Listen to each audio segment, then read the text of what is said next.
Hello, this is Dr.Sudarsan Ray. This is the latest in the series of videos on psycho-education for the common masses, especially which will help during this pandemic situation.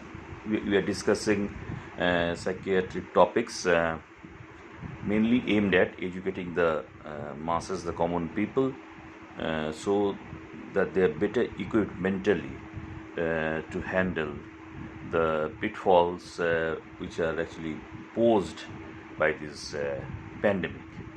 Now, today we are going to give a very brief and oversimplified view of a therapy known as the Dialectical Behaviour Therapy. The Dialectical Behaviour Therapy, D.B.T, which is actually commonly used in case of mental disorder known as the borderline personality disorder, but basically the D.B.T, Dialectical Behaviour Therapy, has now been extrapolated and used in substance use disorder, then anxiety provoking situations, in depression, and even in some cases of schizophrenia, where basically psychotropic drugs have been used and antipsychotics have been used, and the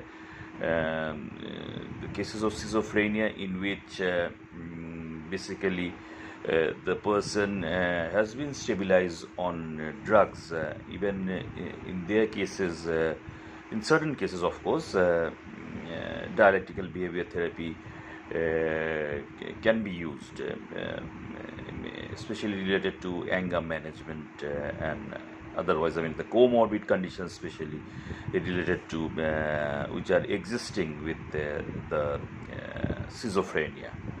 Okay, now dialectical behavior therapy is also used in substance use disorder, in this alcohol addiction and nicotine and otherwise. So dialectical behavior therapy does help over there. Now, the question of the dialectics. So what is dialectics? Now, in dialectics, basically, we have to take into consideration that the interconnectedness of the world, that the events are connected to the various events occurring at the same time or in rapid succession are interconnected to each other. So that is the dialectical mode of thinking. That is one part, that the interconnectedness of the world. Then you have to accept the reality that the opposing forces, the life usually consists of opposing forces. Okay, now you may be actually impulsive, or you may be in control. In a certain situation you may be impulsive, and in another situation you may very much be in control. Now, you may be tough in one situation and you may be gentle in another situation. You may be tough in one situation and of course you may be gentle in another situation. Even that is normal, and obviously you will accept, you'll have to accept that to the dialectical mode of thinking. And sometimes a person likes to be alone, and other times a person likes to be social, to be vocal, to be interactive. So there are times during a single day, if I take that as a unit, let's consider the day-tight compartments. Even you can see that at certain times during the day you wish to be alone, and at certain times you wish to socialize, put your hair down or interact or otherwise. Okay, now dialectical behavior therapy is usually applied in case of emotionally vulnerable individuals. The emotionally vulnerable individuals, basically, they are put on dialectical behavior therapy by the therapist. Okay, now there are various terms which the dialectical behavior therapist actually uses, like for example, you have to accept that the change is the only constant. Okay, you have to accept that change is the only constant. Now you have to practice acceptance when the rules, circumstances, and situations change. You have to practice acceptance when the rules, circumstances, and the situations change. You have to accept, and you have to adapt, and you have to move forward. Example is that if, as we say that, or as the therapists say, that if the life hands you a lemon, you just make a lemonade. If life hands you a lemon, you just make a lemonade. I'm sure you have all heard this before. I mean, making the best of the situation, or turning the negative situation into a positive one. That is certainly one of the highlights of the dialectical behavior therapy. Now, there are three, you can, dialectical behavior therapy, I mean, the same person, the emotionally vulnerable individual, is put in different domains. Domains with different conditions which influence the mind. The individual is put in different conditions which influence the mind. Now, there are three types of dialectical dilemmas, as we call it, the dialectical dilemmas, because as we said that life is a series of opposites, okay, opposing forces. So you are put in the different dialectical domains, and you are actually taught how to cope with them. Now, one is emotional vulnerability versus self-validation. Emotional vulnerability, self-validation. Emotional vulnerability, usually, I mean, if you are dealing any person, basically, to some extent, I mean, they are emotionally vulnerable. All persons are, to some extent, emotionally vulnerable. I do not think that needs much explanation. You already know about it. Now, talking about the self-validation, I mean, a person may think that he or she is very much equipped to handle a certain situation, when actually he or she is not so. I mean, you are self-certifying yourself that yes, you are in a position to handle this, or you are handling this in a proper manner, but perhaps your assessment, your self-validation is not correct. I mean, in certain cases this does happen. Now, that is something that basically, I mean, in those situations, I mean, self-validation, there should be a reality check, and actually you should modify your coping mechanism accordingly. Okay. Now, then there's the second dilemma is the active passivity versus the apparent competence. The active passivity, I mean, you choose to remain passive. You choose to remain passive. You actually force yourself to remain passive. And then there's the apparent competence. I mean, what you think that you are competent enough. I mean, you're competent enough to handle the situation. Now, what we actually do, what the patient actually does is that the emotionally vulnerable person is that he or she tries to actively engage others to solve their own problems. They try to actively engage others to solve their problems. This is what happens. I mean, the common pitfalls of psychiatric therapy or consultation is that the patients want that the psychotherapist or the psychiatrist solve the problem for them. The patients want that they be spoon-fed, that the solution is handed out on a platter, but it is never going to happen. I mean, that is not the way also. I mean, whether you can cure yourself, it can be a quick fix, but the quick fix is always temporary. So basically the patient has to cure himself or herself, and I mean, the therapist has to be totally non-judgmental, and obviously the therapist cannot actually allow himself or herself to be engaged by the patient or by the counselee to solve their problems. You can just provide the therapist can just provide the guidance, and the psychiatrist can provide the appropriate medication, so that you are able to counter or strengthen your mind, and proceed accordingly with the coping mechanisms or behavior modification, lifestyle modification, and cure yourself to the extent possible. Okay. Now, people also, emotionally vulnerable people, as I've mentioned earlier, that they overestimate their own capabilities. They sometimes think, in certain cases, not in all cases, but in certain cases, they think that they have the capability of solving a particular problem of their own. I mean, for example, to decrease anxiety and depression, people may go on drinking spree, and yes, I mean, what's wrong? I mean, when I feel tense, when I feel depressed, I take a drink and I feel okay. So, I mean, you're actually overestimating your own capability. Just an example. There are many variations. Okay, to this. Okay, now there are unrelated crises. I mean, they are crises which are unrelenting, and then vis-a-vis there's the inhibited grieving. Okay, I mean, the grieving episodes, the bouts, which basically you innovate, you suppress, but that is not the correct way. Yes. Okay.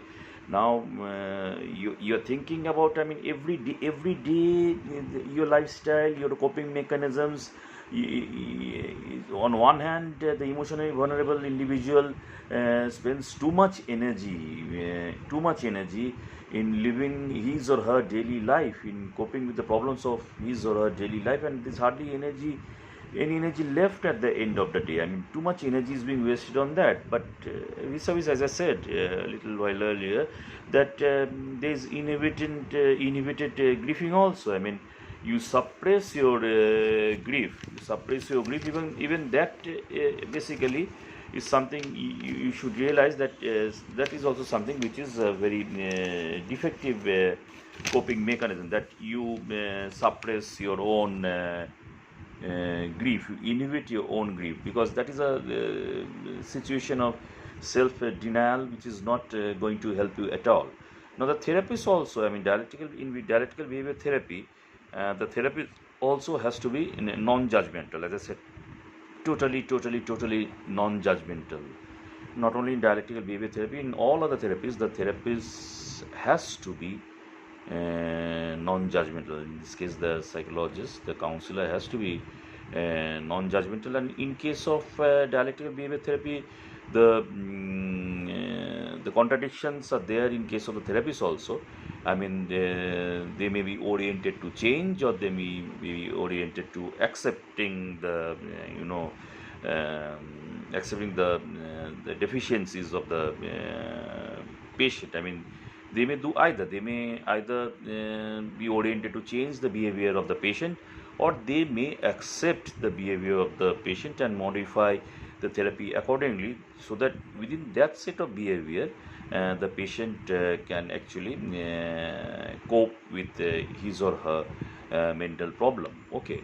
Now, there may be unwavering centeredness. Okay, in case of the therapist, the behavior therapist, there may be unwavering centeredness, or there may be compassionate flexibility. Unwavering centeredness or compassionate flexibility. I mean, the both occur. Okay, I mean, you may be fixed. You may actually have a target with your patient, and you move forward in achieving that target, or you may have the compassionate flexibility, and you modify your therapy, your treatment according to the needs of the patient, as sort of bespoke arrangement, obviously within the limits of the therapeutic maneuver which you can actually implement. Okay.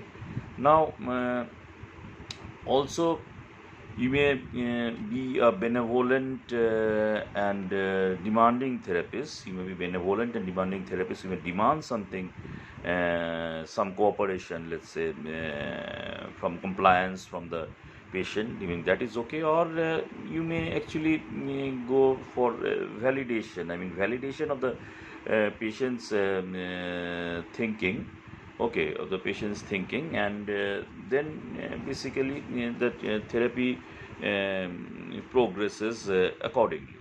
Now, there are goals of DBT, which basically you have to keep in mind. It's a sort of pyramid system.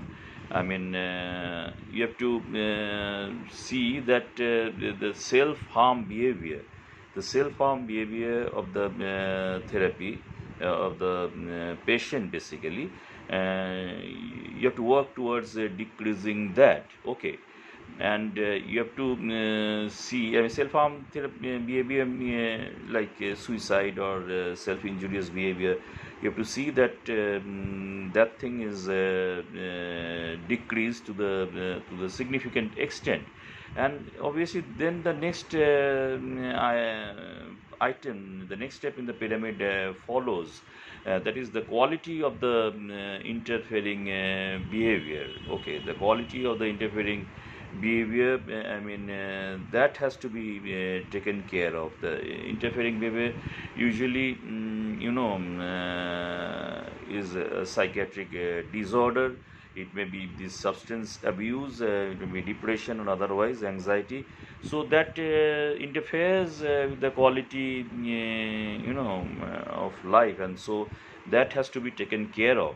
The patient has to build up skills, which the therapist will actually help the patient build up the skills, so as to deal with these problems effectively.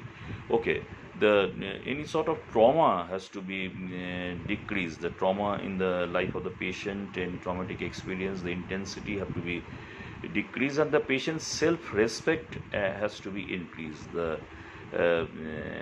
therapist will work towards increasing the patient's self-respect. Okay, now there are four stages of the therapy. Okay, in dialectical behavior therapy. This, I mean, this account is a very generalized account, because this is aimed not for mental health professional. This is meant for the general masses, which the people can actually hear, see and understand and try and implement. It actually helps that way. It's a sort of psycho-education, more to deal with awareness than with let's say therapeutics per se, for which you should always consult a professional. Now, positive skills have to be enhanced. Okay, the positive skills in a patient have to be enhanced, and this will decrease the therapy interfering behavior. Okay, if you enhance the positive skills of a patient, okay, so that will actually decrease, as I said, decrease the therapy interfering behavior. The behavior which is interfering with your therapy, use the positive qualities of the patient to counter that. Okay, and then obviously the quality of life interfering behavior also decreases. The quality of life interfering behavior is this psychiatric disorders. Okay, psychiatric disorders leading to suicide and self-harm. And obviously you should always advise the therapist should always advise the patient to seek the various mental health helplines, which are actually available. They have been available for very many years, and now the government and also the professional association, the Indian Psychiatric Society and others, they have their own lifelines too. And so the patient should be accessing those helplines in case they are feeling suicidal or self-harm. Okay, now the patient should actually experience the emotions. Okay, the emotional suffering, the patient should actually experience. I mean, they should not try and resist the emotional suffering, because that will build up further stress, and it will not help matters much at all. Now you should you should try and build a very usual life, and the patient will be helped by the therapist, obviously, but the patient will have to listen to the therapist, proceed accordingly, take psychotropic medications if necessary from the psychiatrist, and then basically he or she should try build a usual life for himself or herself.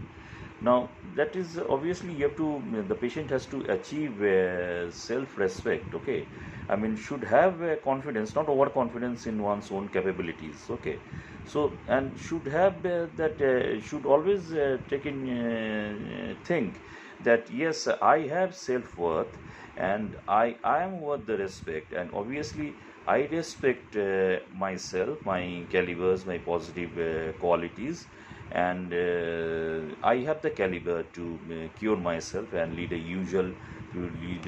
normal life. Now, also the patient should be advised to experience happiness. I mean, they should not forget to experience happiness just because they have a mental health problem. I mean, mental health problem is just like any other health problem. So, I mean, you should not stop yourself from experiencing happiness. Okay. Now, and this will lead to greater fulfillment in the day-to-day life. This will lead to greater fulfillment in the day-to-day lives. Now, one of the very vital parts of this dialectical behavior therapy is the mindfulness. Okay. Now, mindfulness is basically you have to utilize the wise mind. I mean, all persons have wisdom, and you should use the patient should utilize the wisdom of his or her mind. Okay, they should actually increase their own distress tolerance, and should not be easily perturbed. They should not be easily perturbed. They should actually try and increase their distress tolerance, and and they should be able to regulate the emotions in a more effective way. They should be able to control the emotions, regulate the emotions more in a more controlled way. They should be able to regulate their emotions. They should have more grip over the emotional regulation. They should express, they should experience the stress, and obviously if they experience the stress, they should not resist the stress. They should allow the stress to come in. As I've said in my earlier lectures also, they should allow the stress to come inside the mind. They should experience it, and then they should let it go. If it goes out of hand, they will if they feel too much distress, not go out of hand, if you feel too much distress, they can actually use the coping mechanisms to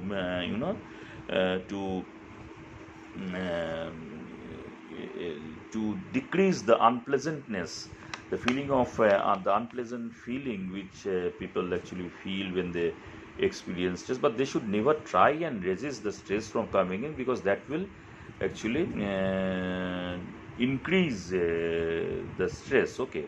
Now, for example, in the practice of D.B.T, you should practice the change techniques. Okay, the change technique, the problem solving and validation.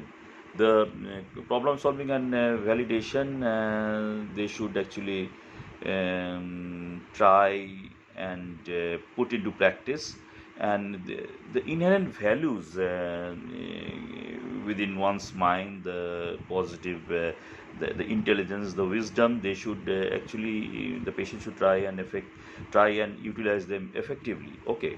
Now, the positive aspects of a client's behavior, I mean, it should be bolstered by the therapist. The positive aspects, I mean, as the client will try and bolster his or her positive aspects using his wisdom, the wise mind. In case of mindfulness, the therapist should also basically bolster. I mean, should act as the pushing mechanism, or should act as a catalyst, so that the patient is able to actually utilize the positive aspects of his or her behavior more effectively. So a therapist has to be a good listener. The first and foremost, the therapist has to be a good listener. Otherwise, the patients will basically will not be able to form a liaison with the therapist. The therapist then should try and give a more or less accurate assessment of the patient's problem. I mean, the problem should be explained to the patient in very clear, unambiguous terms, and preferably using the local dialect. I mean, and also the therapist should communicate silence. The therapist should communicate silence, I mean, to the patient, and this silence will actually make the patient feel that yes, the therapist is giving the needed space which the client or the patient needs, to understand his or her problems. Now, the validation should on a certain on the behavior should be actually provided, should be explained based on the past experience in the patient's life, and the validation of the current situation should also be explained to the patient, and so that with the reasons which are effective and which the patient can actually understand. Now, in case of DBT, once again we come back to the skills training. The next portion is the skills training in dialectical behavior therapy. Now, for example, we use the this mnemonic called float, FLOAT, float. Now, in F stands for you should the patient should find his or her silent space. As I said, no. At times the patient person will want to experience loneliness. I mean, they will wish to be alone. So you should find the patient should find his silent space, and should let go of judgment. The patient should let go of judgment. Patient should also be non-judgmental. I mean, you should not infer basically what is right or wrong, and instead concentrate on the therapy. Yeah, the patient should observe his or her thoughts. O means observation of his or her own thoughts, and that will give a much better understanding.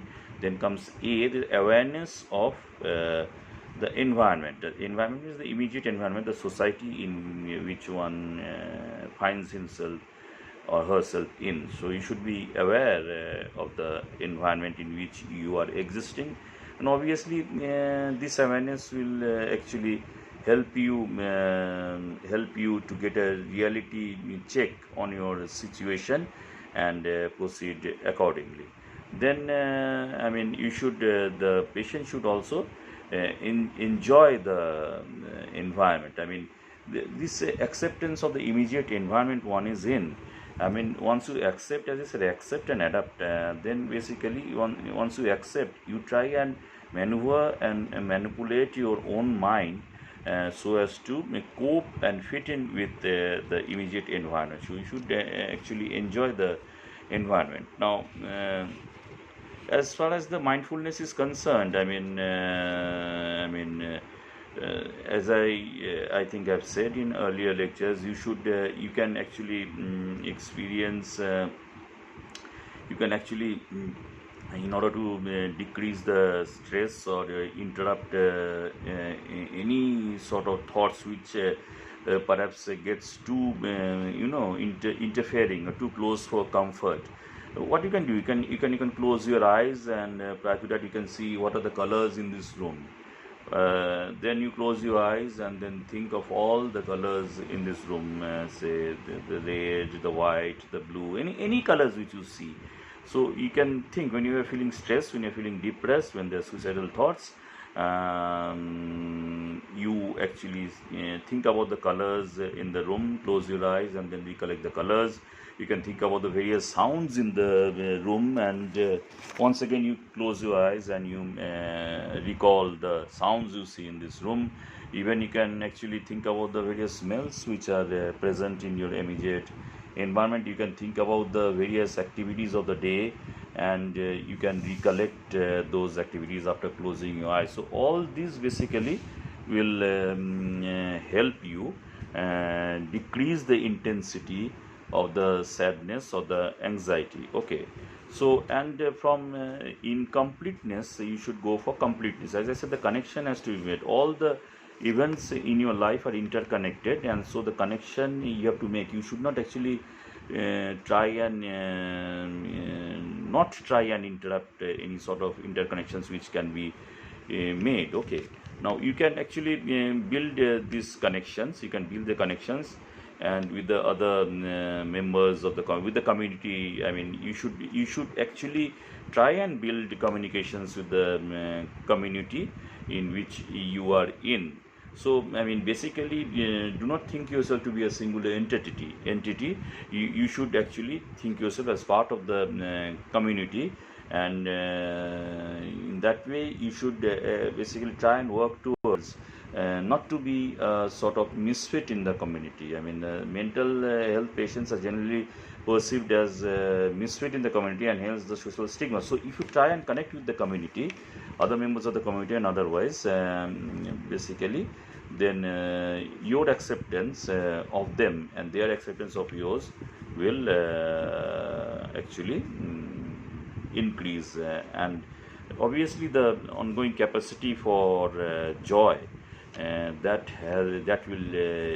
will increase. Okay, that will increase, and in this way, basically you can go to a fair extent in basically working. You make a dialectical behavior therapy work for you with the help of the therapist, and if we require the psychotropic medications to be prescribed by the mental health professional, and namely a psychiatrist. So this is one part of the dialectical behavior therapy, a very brief and general overview, very oversimplified view for the common masses, which are presented today. Hope my series of psychiatric videos on YouTube, on my Facebook page, on Instagram have been of some use to you, and if you find them to be effective, please do like, comment and share, and till the next video comes on, it's goodbye from my end. Thank you.